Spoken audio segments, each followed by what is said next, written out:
परम पूज्य आचार्य श्री उमा स्वामी जी महाराज की, केवल परम पूज्य बाल्योगी आचार्य गुरुवर 180 सौभाग्य सागर जी मुनिराज की, ढाई दिन में विराजमान 3 कमल कोटि समस्त मुनि महाराजों की, ऐसा मैं विश्व धर्म की।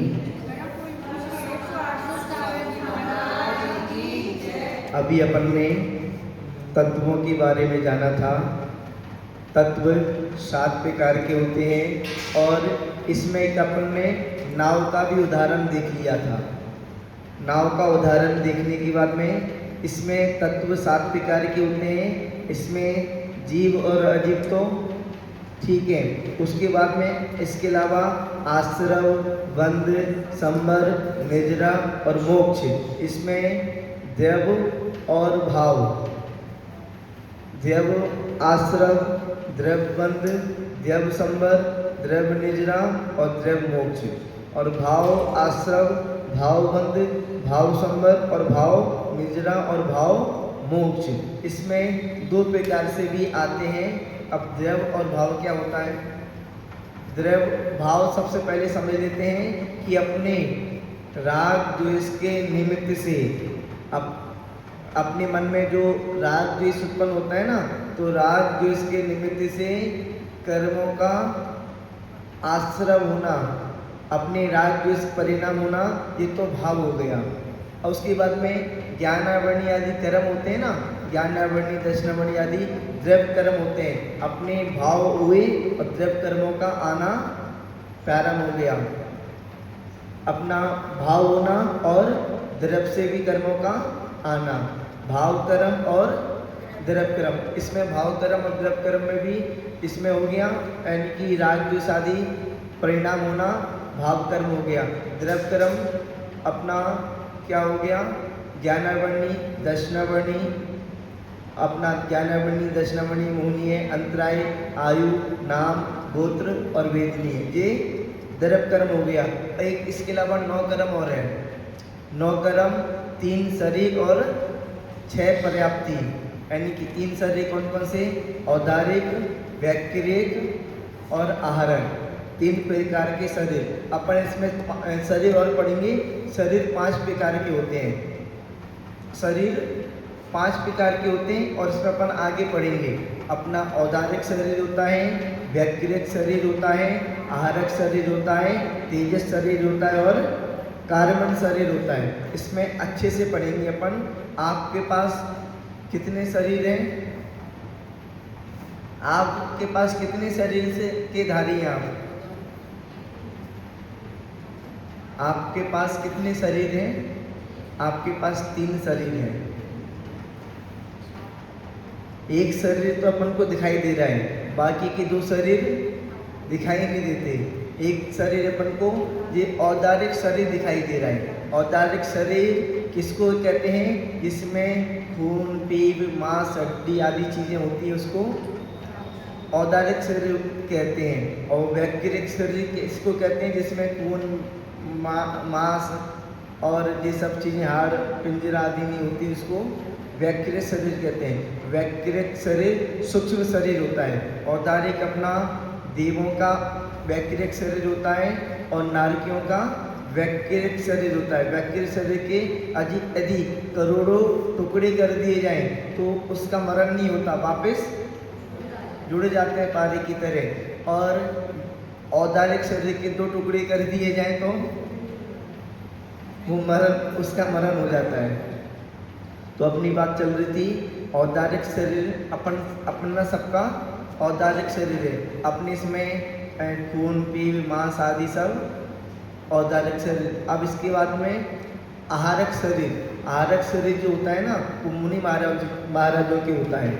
7वें गुण स्थान में तो आहारक शरीर का बंद होता है और 6वें गुण स्थान में आहारक शरीर का उदय होता है। और कैसे होता है? मुनि महाराज को किसी प्रकार की तत्वों में यानी कि जिज्ञासा होती है, तत्वों की जिज्ञासा होती है। तो तत्वों की जिज्ञासा के समाधान के लिए मुनि महाराज के अपने ऊपर से, यानी कि शरीर के ऊपर से एक हाथ का पुतला निकलता है सफ़ेद कलर का, उसको आहारक शरीर कहते हैं। और भगवान के सम्मुखन में जाता है और जिज्ञासा का समाधान लेकर वापस आ जाता है। वो आरक शरीर केवल और केवल मुनि महाराज की होता है।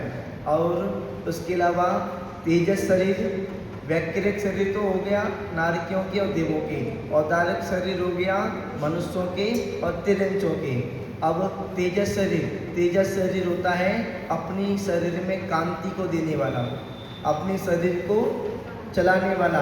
अपन इतने बढ़िया यानी कि शरीर में अपना तेज है, कांति है, दम है, स्फूर्ति है, वो तेजस शरीर के माध्यम से।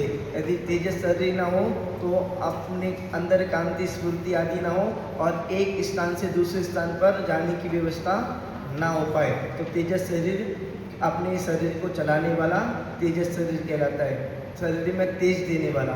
जैसे अपना मोटरसाइकिल तो है, अब मोटरसाइकिल कैसे चलेगी? पेट्रोल से। पेट्रोल है तो चल रही है, मोटरसाइकिल नहीं है तो, पेट्रोल नहीं है तो वो रखी रहेगी, उसका कुछ काम नहीं होगा। तो अपना तेजस शरीर की बात में आहारक शरीर जो होता है ना, वो अपना कार्बन शरीर जो होता है ना, तो कर्मों के पिंड को कार्बन शरीर कहते हैं। अपना ज्ञानावरणी, दशनावरणी आदि 8 कर्म है, तो 8 कर्मों का अपना पिंड, 8 कर्मों का बंध, उसको कार्बन शरीर कहते हैं। तो अपन 8 कर्मों के और तेजस शरीर के बीच में अपन अपनी आत्मा जगड़ी हुई, अपनी आत्मा कर्मों से जगड़ी है ना, तो कर्म अपना कार्बन शरीर ये हमेशा रहता है, ये कभी भी नहीं छूटता। तेजस शरीर और कार्बन शरीर हमेशा रहता है। कार्बन हाँ, कार्बन माँ और णाम, कार्बन हाँ, औदारिक, तेजस और कार्बन, ये 3 शरीर हमेशा रहते हैं। आपके पास औदारिक शरीर है और तेजस शरीर है और कार्बन शरीर, कर्मों से आप बंधे हुए हैं, तो कार्बन शरीर से आप बंधे हुए हैं। और ये कभी भी तेजस और कार्बन शरीर कभी भी नहीं छूटता। किसी का जीव का मरण भी हो जाता है ना, तो औदारिक शरीर तो छूट जाता है, पर कार्बन और तेजस शरीर साथ में जाता है। ये सूक्ष्म शरीर होते हैं, जो दिखाई नहीं देते। आत्मा जब मरण करके एक स्थान से दूसरे स्थान पे जाती है ना, तो ये वाला शरीर तो यहीं पे छूट जाता है, पर तेजस और कार्बन शरीर है वो आत्मा को एक स्थान से दूसरे स्थान पर लेके जाता है। और जो कार्बन शरीर होता है ना, कार्बन शरीर जैसे अपन ने कर्म किए हैं वैसे स्थान पर पहुंचा देता है। जैसे अपन ने नरक गति का कर्म का बंध किया, तो कार्बन शरीर नरक गति में पहुंचा देगा। तेजस शरीर, कार्बन शरीर, ये अपन कहते हैं ना भगवान, तो अपने यहाँ पर भगवान की सत्ता नहीं होती, अपने यहाँ पर कर्मों की सत्ता मानी जाती है। भगवान ना किसी को मारते हैं, ना किसी को जीवित करते हैं, ना किसी को कुछ देते हैं, ना किसी से कुछ लेते हैं। ये अपनी कर्म है, अपने कर्म ही अपने अपन को संसार में घुमाते हैं। भगवान यदि किसी को मारने लगे, जीवित करने लगे, किसी को धन देने लगे, किसी को अपना सुख देने लगे, किसी को दुख देने लगे, तो भगवान रागी द्वेषी हो जाएंगे। हाँ, तो कर्मों के अनुसार सब चलता है। भगवान तो वैसे सिद्ध भगवान तो शरीर से रहित होते हैं, यानी कि शरीर रहित होते हैं, गुण स्थान रहित होते हैं, यानी कि कसाई रहित होते हैं, गति रहित होते हैं। संसार में जितनी भी अपनी चीज़ें ना सबसे रहित होते हैं। वो केवल शुद्ध आत्मा होती है और शुद्ध अपने चेतन में, शुद्ध ज्ञान में वो अपना आनंद में शुद्ध सुख में रमण करती है। और एक बार अपन यदि मान लो सिद्ध अवस्था को प्राप्त हो गए, तो हमेशा हमेशा के लिए अपने सुख में, अनंत सुख में, अनंत ज्ञान में अपन रमण करेंगे और अपने आत्मा के सुख को प्राप्त करेंगे। और एक बार आत्मा का सुख प्राप्त हो गया तो हमेशा हमेशा अपना आत्मा का सुख बना रहेगा। अब जहाँ पर अपना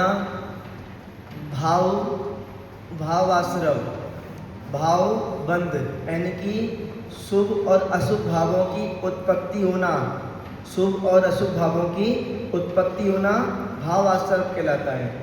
अपने पास शुभ और अशुभ भाव उत्पन्न होते रहते हैं। कभी शुभ भाव होते हैं कि मैं मंदिर जाऊं, कभी अशुभ भाव होते हैं कि मैं यानी कि इसको मारूं, कभी अशुभ भाव होते हैं कि इसने मुझे ऐसा कहा था जी पिट यानी कि ये इसका बर्बाद हो जाएगा, या कुछ भी इसने मुझसे ऐसा कह दिया था तो इसके घर में चोरी हो जाए, तो जी क्या हो गया? अशुभ विचार हो गया। किसी ने अपना कुछ भी बिगाड़ दिया हो, किसी ने अपना कुछ भी नुकसान पहुंचाया हो, पर अपन अपने मन में उसके बारे में अशुभ ना सोचें, बस इतना सा सोचें कि भगवान इसका कर्म का उदय था, मेरा कर्म का उदय था, तो इसने मुझे नुकसान पहुंचा दिया। अब भगवान इसको ऐसी बुद्धि दे कि अब आगे से ये सही हो जाए, आगे से किसी को भी नुकसान ना पहुंचाए, किसी को भी गलत ना सोचे, किसी को भी गलत ना बोले। तो अपना ऐसा सोचने से अपनी कर्मों की निजरा होगी और अपना पुण्य का बंद होगा। लोक कल्याण की भावना सोचने से भी, लोक कल्याण की भावना भाने से भी अपना बहुत अधिक कर्मों की निजरा होती है और पुण्य का बंद होता है। तीर्थंकर भगवान पूरे समस्त 3 लोक का कल्याण करने का भाव रखते हैं, पूरे 3 लोक की कल्याण करने की भावना बातें हैं। भगवान का जो खून होता है ना, वो कैसा होता है? सफ़ेद होता है। क्यों?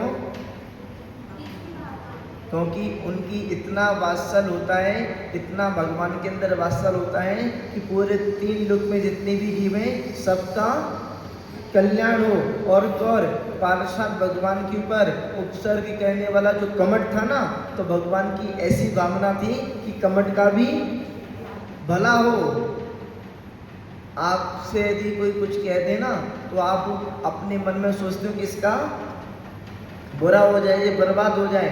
पर भगवान की भावना ऐसी होती है कि यदि किसी ने भगवान के साथ में गलत भी किया हो, तो भगवान के मन में होता है इसका भी कल्याण हो जाए, इसका भी भला हो जाए। इसलिए तो भगवान का जो रक्त होता है, खून होता है, वो सफ़ेद होता है।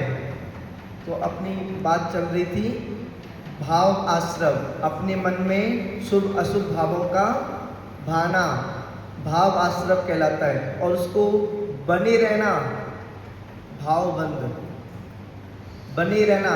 एक थोड़ी देर के लिए भाव वाली है, छोड़ दिए, अब नहीं छोड़े, उसको बार बार उसके भाव करते रहना, ये अपना भाव बंद हो गया। अब उसके बाद में संवर निजरा मोक्ष।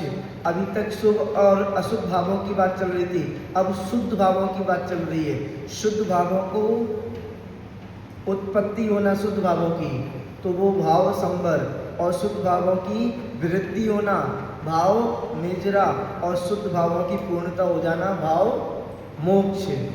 तो इस तरीके से देव और भाव हो गया। अब आगे समझते हैं कि अपने ये 7 तत्व है ना, इसको 7 तत्वों को और किस तरीके से जानते हैं संसार में। तो अपन 5वें नंबर का सूत्र पढ़ते हैं, समझते हैं और देखते हैं कि 7 तत्वों को और कैसे जाना जाता है। नाम, स्थापना, देव, भाव, तस्, तन्यासा। पढ़ो।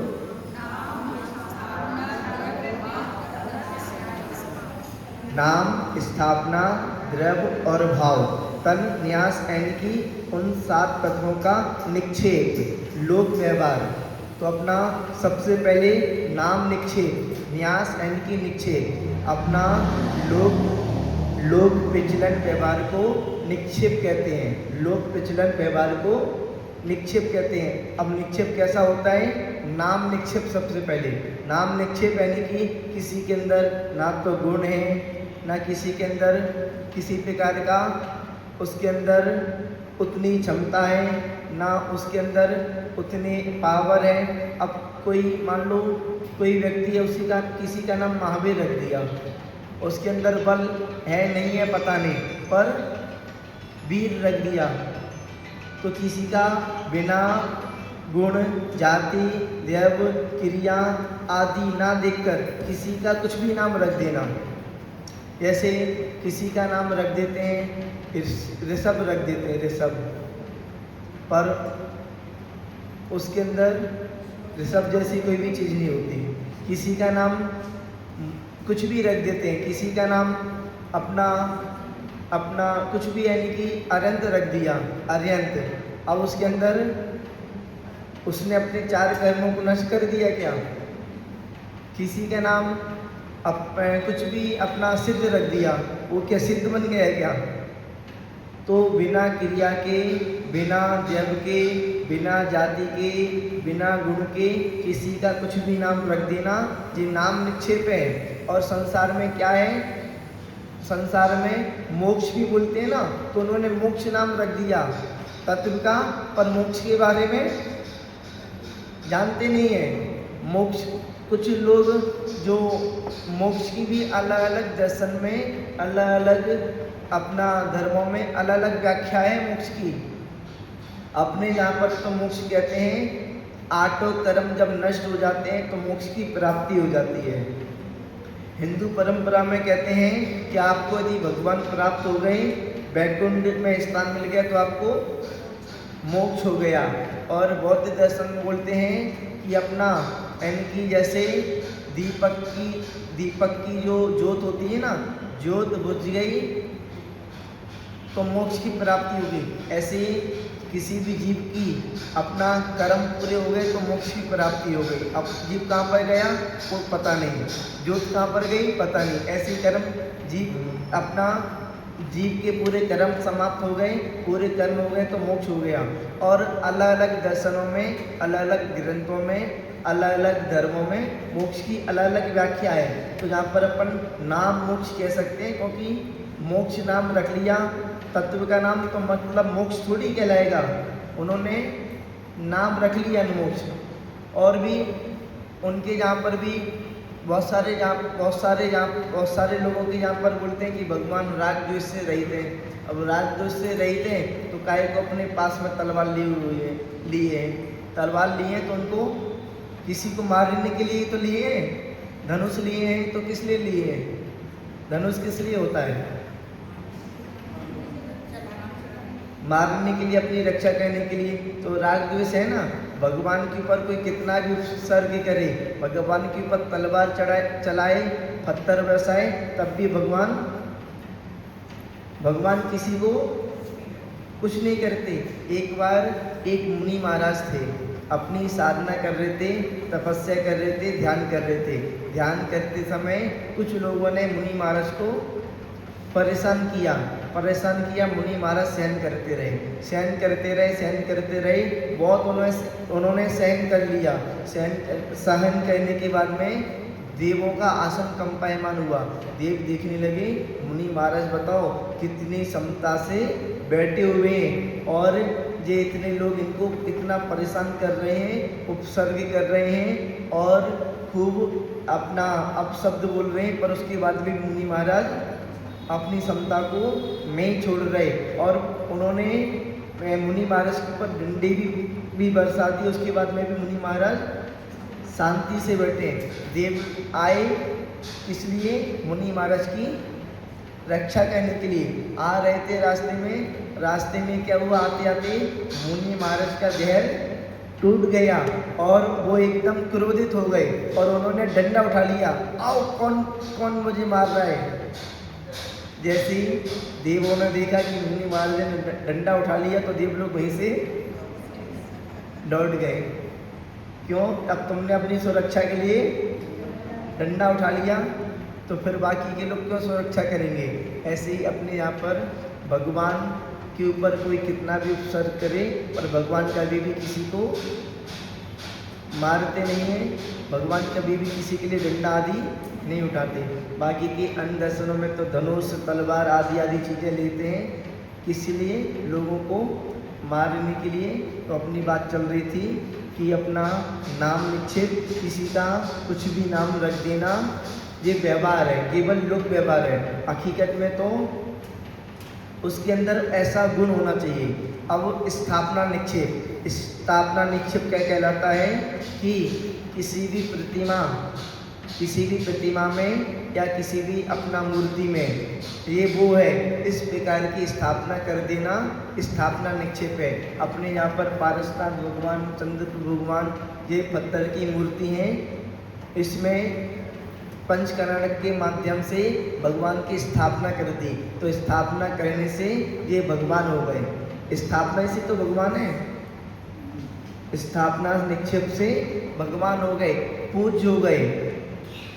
स्थापना निक्षेप में और नाम निक्षेप में अंतर है। स्थापना निक्षेप में पूज्य और आपूज्य का भाव उत्पन्न हो जाता है, और नाम निक्षेप में पूज्य और आपूज्य का कोई भाव उत्पन्न नहीं होता। तो अपना स्थापना निक्षेप भी दो प्रकार का होता है, तदाकार और अतदाकार। तदाकार यानी कि जिसका जैसा रूप है उस तरीके की प्रतिमा बनाना, और जिसका जो रूप है उस तरीके की ना कर कर दूसरे प्रकार की प्रतिमा बनाना। जैसे कई बार क्षेत्रपाल जी आदि होते हैं ना, अब एक पत्थर रख दिया, उसमें क्षेत्रपाल की स्थापना कर दी, तो क्षेत्रपाल जैसा उन्होंने रूप तो बनाया नहीं, तो ये अतदाकार हो गया। और अपना जो शतरंज खेलते हैं ना, तो उसमें एक छोटी सी वो गोटी होती है, उसको राजा आदि आदि बना देते हैं, तो वो राजा का पूरा रूप तो बनाया नहीं उन्होंने, ऐसे ही उन्होंने आकार बना दिया, तो अतदाकार। उसके बाद में देव निक्षेप। देव निक्षेप कैसा होता है कि मान लो कोई भूत में या भविष्य में कुछ था, यानी कि भूत में कोई पहले टीचर था, कोई शिक्षक था भूत में, अब तो नहीं है, और उसके बाद में अब नहीं है टीचर, अब पढ़ाता नहीं है, अब शिक्षक नहीं है, उसके बाद में अभी भी उसको शिक्षक कहना, अब थोड़ी है शिक्षक, पहले था अब नहीं है। और कोई मान लो डॉक्टरी कर रहा है, डॉक्टरी कर रहा है अभी हुई नहीं है, उसको पहले से डॉक्टर कह देना, क्यों? क्योंकि वो भूत में था या भविष्य में बनेगा।